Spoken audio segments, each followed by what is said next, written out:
आज यह जन आक्रोश यात्रा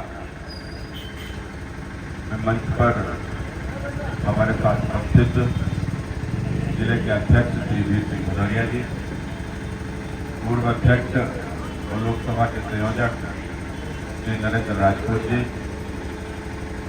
महामंत्री श्री हरिवकर सिंह जी, महामंत्री श्री रामवीर कठेरिया जी, भाई श्यामू जी, जिले के उपाध्यक्ष भाई अशोक सिंह जी, जिले के उपाध्यक्ष भाई विष्णु तिवारी जी, हमारे ब्लॉक प्रमुख जलालाबाद श्री अवनीश दोहरे जी, हमारे मंडल के अध्यक्ष श्री पुष्कर जी, श्री संतोषी जी और यहाँ के ऊपर आए हुए सभी सम्मानित बहनों भाइयों, अभी इस यात्रा का उद्देश्य हमारे पूर्व वक्ताओं ने आप सभी को विस्तार पूर्वक बताया है और मैं समझता हूँ कि जो बांग्लादेश में जो घटनाएं हो रही हैं और जिस प्रकार का उत्पीड़न वहाँ के हिंदुओं को सहना पड़ रहा है, उसका एकमात्र कारण है, कारण सिर्फ इतना है कि वहाँ के ऊपर वो अल्पसंख्यक हैं। उनकी आबादी मात्र 8-9% बांग्लादेश में रह गई है और इस कम संख्या होने के कारण से सरकार में कोई भी उनकी हस्तक्षेप न होने के कारण से और वहाँ की सरकारों का, वहाँ की सेना का, वहाँ की पुलिस की अनदेखी के कारण से एक लगातार घटनाएं हिंदुओं के साथ में हो रही हैं और जो कुछ भी हो रहा है बड़ा भीमत्व है।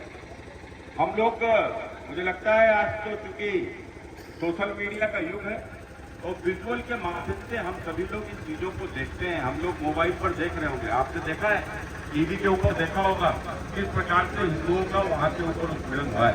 आप सबने देखा है कि नहीं देखा है? वहाँ हिंदुओं का उत्पीड़न हुआ है कि आप सबने देखा है? टीवी पर, मोबाइल पर सभी ने देखा होगा। और कितना भीभत्स दृश्य है। कोई किसी को मारकर पेड़ पर टांग दिया गया है, किसी को मारकर पुल के ऊपर टांग दिया गया है, कहीं के ऊपर लोगों को जलाकर, जिंदा जलाकर कूड़े की गाड़ी में भरकर जिस प्रकार से पूरे गांव में केवल इसलिए घुमाया गया है कि बाकी लोगों को देखकर दहशत उनके हृदय में बैठ जाए और वो किसी तरीके से डर के आगे उनका जीवन पूरा व्यतीत हो। एक इस प्रकार की स्थिति वहां के ऊपर की, किस प्रकार से महिलाओं के साथ गैंग ने रेप किए हैं और रेप के बाद हत्या करते समय कितना भीमत्व दृश्य, जो कुछ भी वीडियो आए हैं उसका वर्णन भी मुख से नहीं किया जा सकता। रोंगटे खड़े कर देने वाले दृश्य हम सभी ने बांग्लादेश में अपने हिंदुओं के साथ उत्पीड़न से देखे हैं। अब मित्रों आप बताइए, ये बांग्लादेश में जो भी हिंदू हैं, ये वहाँ के ऊपर बंटवारे के समय पर वहाँ के ऊपर रह गए थे। जब देश का विभाजन हुआ था उस समय पर देश इस्लाम के नाम पर एक देश का बड़ा हिस्सा पाकिस्तान के नाम पर अलग हुआ था। वही पाकिस्तान का विभाजन होकर सन 1971 में बांग्लादेश एक अलग देश बना है। लेकिन मित्रों आज आप बताइए, आज जिस प्रकार के वहाँ के ऊपर हिंदुओं के ऊपर उत्पीड़न हो रहा है, आज जो लोग भी वहाँ के ऊपर रह गए हैं, क्या उनको अपने पूर्वजों के ऊपर चिंता नहीं आती होगी? जब देश का विभाजन हुआ था तो सारे लोग देश छोड़कर हिंदू उधर चले गए थे, मुसलमान इधर चले आए थे, तो वहाँ के ऊपर हिंदू क्यों रह गए? मित्रों ये निश्चित रूप से अपने पूर्वजों के ऊपर सवाल खड़े करते होंगे। इसलिए मित्रों आज यह जो यात्रा का जो उद्देश्य है कि भविष्य में आने वाले समय में हिंदुस्तान के भीतर भी जिस प्रकार की राजनीतिक स्थिति बदल रही है, जिस प्रकार से जनसंख्या का यहाँ के ऊपर परिवर्तन हो रहा है और जिस प्रकार से जनसंख्या का परिवर्तन एक सोची समझी रणनीति के तहत किया जा रहा है, आने वाले दिनों में भारत के भी हालात बदलेंगे, कोई रोक नहीं सकता। और मित्रों उस समय पर हमारी पीढ़ियां हमको गाली न दे, इसलिए हमको चिंतन करने का अवसर है। हमको यह समस्याएं हमारी आने वाली पीढ़ियों के सामने उत्पन्न न हो सके, इनको कैसे रोका जाए, आज वह चिंतन का अवसर है। और उस चिंतन के लिए मैं गांव लोगों को जगाने के लिए इस यात्रा के माध्यम से निकला हूँ। हमारी इस यात्रा का उद्देश्य कोई चुनाव नहीं है मित्रों, ना ही कोई इलेक्शन है और ना ही कोई यह शक्ति प्रदर्शन है। ना ही हमें झगड़ा करने जाना है, हमें बांग्लादेश के ऊपर चढ़ाई भी नहीं करनी है, हमको लड़ना भी नहीं है, लेकिन हमको जन जागरण करना है कि आने वाली पीढ़ियों को हम एकजुटता का संदेश दे सकें।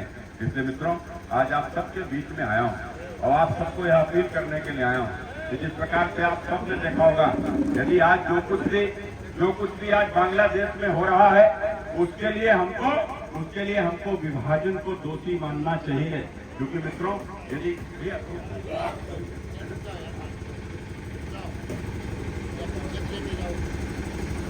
जिस प्रकार से इस देश का विभाजन सन 1947 में हुआ था, आखिर उस विभाजन के पीछे कारण क्या था?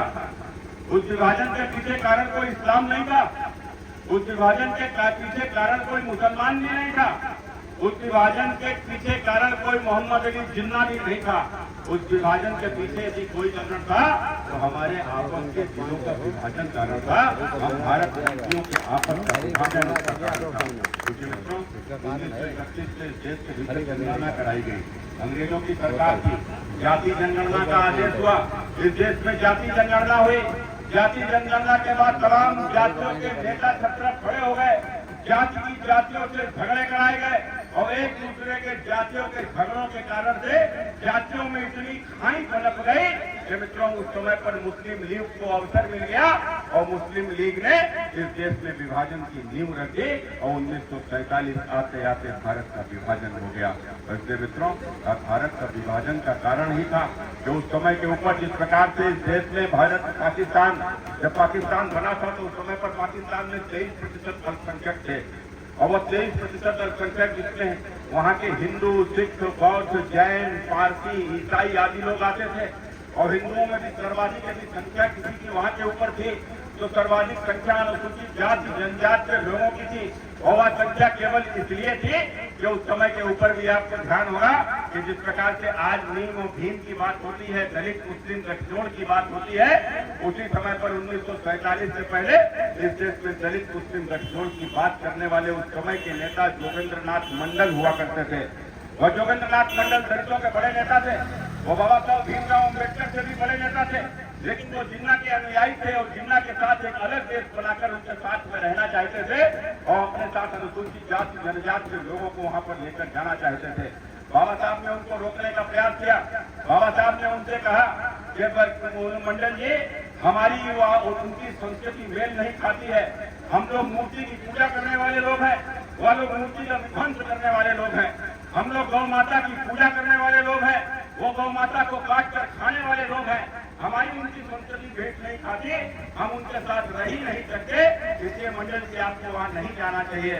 लेकिन मंडल जी ने उनकी बात नहीं मानी, बल्कि उल्टे बाबा साहब से कहा कि नहीं, आपको भी मेरे साथ चलना चाहिए। लेकिन बाबा साहब ने उनके साथ जाने से मना कर दिया और मंडल जी जब वहां के ऊपर पाकिस्तान के चले गए तो मंडल जी के 8 लाख से भी अधिक अनुयायी उस समय के ऊपर अनुसूचित जाति जनजाति के लोग वो मंडल जी के साथ में वहां के ऊपर जब वो साथ में चले गए। कुछ लोग अपने मन से चले गए, कुछ लोगों को जबरदस्ती रोक लिया गया कि आखिर उनके रोजमर्रा के काम कौन करेगा, और यही कारण है कि वहां के ऊपर एक बड़ी आबादी जो दलितों की वो पाकिस्तान के भीतर रह गई और बाद में जो पाकिस्तान का विभाजन हुआ, बांग्लादेश एक अलग देश बना, तो वहाँ दलितों की बड़ी आबादी बांग्लादेश के बंटवारे में वहाँ के ऊपर चली गई और आज उन्हीं के यहाँ के ऊपर उत्पीड़न होने का काम हो रहा है। लेकिन मित्रों, आप सब ने देखा होगा बांग्लादेश में उत्पीड़न हो रहा है, हमारे देश का कोई भी नेता नहीं बोलता।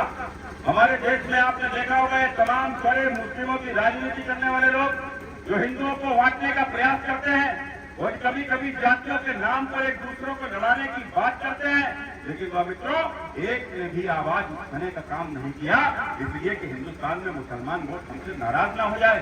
और यह वह लोग हैं कि आपने देखा होगा अभी कुछ दिन पहले इजराइल में फिलिस्तीनियों ने घुसकर फिलिस्तीन के आतंकवादियों ने जब इजराइल पर हमला किया था तो इजराइल ने पलटवार करते हुए जिस तरीके से फिलिस्तीन के आतंकियों को बीन कर मारने का काम किया था, तो पूरी दुनिया में आपने देखा तो हुआ ही था।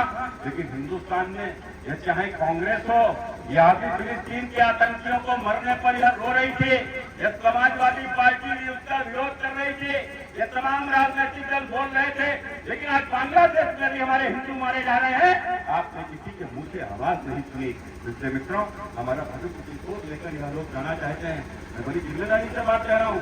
ये 1931 इस देश में फिर से दोहराया जा रहा है। 1931 में जाति जनगणना हुई थी, जिसके बाद देश की जातियों का आपस में विभाजन हुआ था।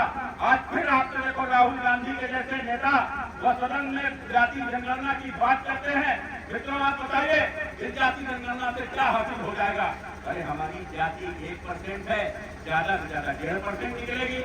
हमारी जाति यदि 4% है, ज्यादा से ज्यादा 5 हो जाएगी या 4 हो जाएगी, कुछ उससे कम हो जाएगी। इससे ज्यादा तो कुछ होने वाला नहीं। जात से क्या हासिल होगा? केवल मानसिक दुर्बलता हासिल होगी कि तुम्हारी हैसियत क्या है।